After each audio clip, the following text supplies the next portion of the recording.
Hi guys, ഞാൻ ഇന്നൊരാളെ പരിചയപ്പെടുത്തുകയാണ്. പണ്ട് അതിസുന്ദരമായ ഒരു ഗ്രാമമുണ്ടായിരുന്നു. ആ ഗ്രാമത്തിൽ കലപല ശബ്ദത്തോടൊഴുകുന്ന കൊച്ചു കൊച്ചരുവികൾ. അങ്ങ് ദൂരെ താഴേക്ക് നോക്കിയാൽ ചിലപ്പോൾ കാണാം.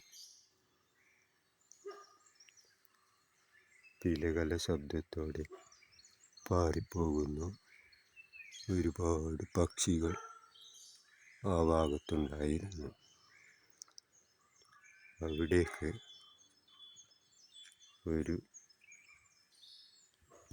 ഒരു ആസ്പെറ്റാസ് കൊമ്പൻ രാവിലെ എത്തി.